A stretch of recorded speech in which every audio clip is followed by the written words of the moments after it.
You mentioned licensing Coke. You mentioned the other day when we talked something about licensing Coke, about the licensing. Coke? You mean the soda Coke, right?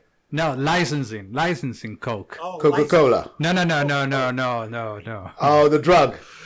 Well, we were talking about a few days ago, and he mentioned that somehow.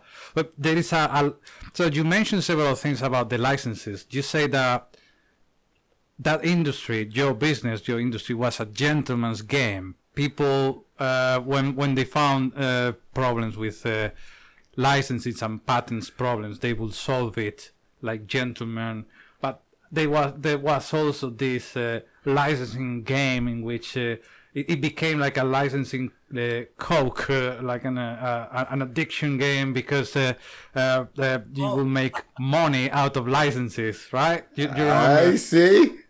You had me worried there on the Coke thing. All right, I'll tell you what that was. Thanks for getting to that last sentence. That helped me understand what I said. An addiction to licensing instead of producing.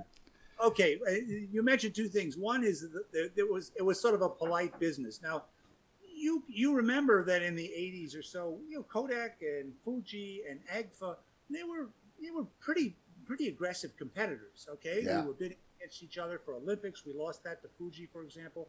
But we were very much competitive. But when it came to intellectual property contests, we didn't take each other to court. I don't remember anything like that. Yeah. We settled those things by trading licenses or agreeing to do it. We didn't go to court, okay? So that's what I meant by it was a sort of a polite business. Yeah, gentleman's game. Not as opposed to digital photography, which involved a lot of litigation and a lot of appearances in court, and I was certainly part of that. So that was what I meant by that. And the Coke reference was just a comment that when we started licensing our digital camera patents, okay, we didn't actually start that. We were actually approached by several Japanese companies in the late 1990s, and they brought some patents in and said, you owe us money, because we were in the point and shoot business at that time. Wait. They approached you and they told you, you owe us money. We had to pay licenses, and Kodak took out some of our patents, and I know one of my patents was one of them, so that's how I knew this took place. And by the end of the week, they were paying us because we had really defined how these things work. Yeah. We never told anybody about it, and our culture was not to go out and sue anybody. So we just had them. Right. So then we imagine that they call you to tell you you owe them money, and at the end of the week it goes the other way around. Yeah, that's kind of how it happened. I mean, it was interesting. They were shameless. Well, the Japanese. World. When you come from one world and you go to another world, there's different rules. Yeah. We weren't used to being approached by competitors now in the digital camera space. They wanted money. They wanted licensing. There was threat of litigation and stuff. So we found out that our patents actually were quite powerful and quite universal and well established. And so we established a licensing arm.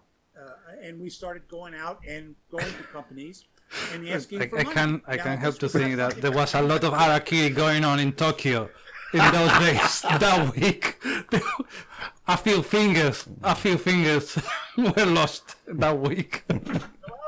It was a different world for us, and they had to form a whole separate group, and there was a lot of lawyers involved, and I got involved with that in 2004, and so and we licensed to a lot of well-known camera manufacturers, and the one where we had to go to litigation was with Sony, and then we went to litigation with Sony, and Sony settled after there was what's called a Markman hearing, where they sort of define the rules of the road and what words are going to be used in the case.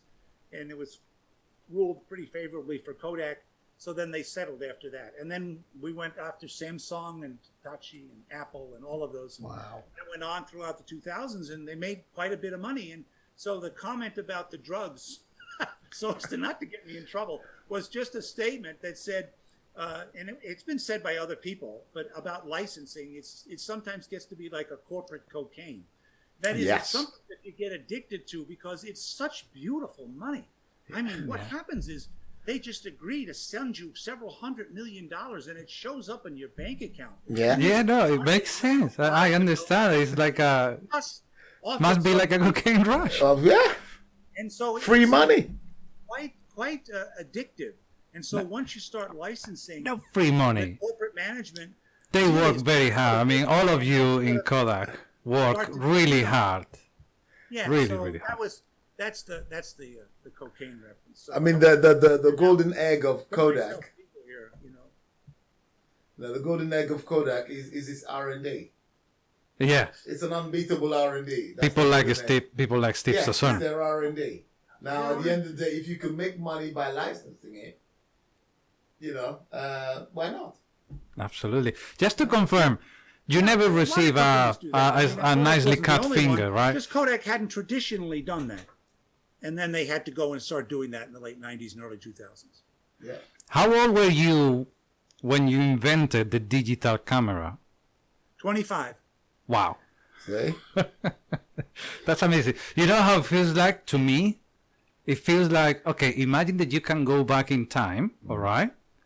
And you can talk to the guy who invented the printer. The print, Gutenberg. Gutenberg, okay. The print, how do you call it? The print or the press? The printing press. The printing press. Press, All right, all yeah. right.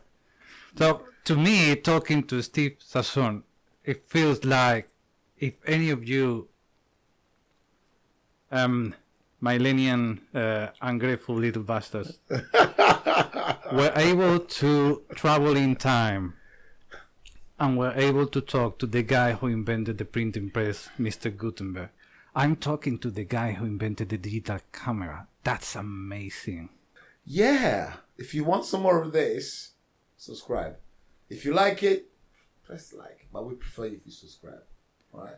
And plus, on top of that, if you don't want him in the country anymore, definitely subscribe. Yeah.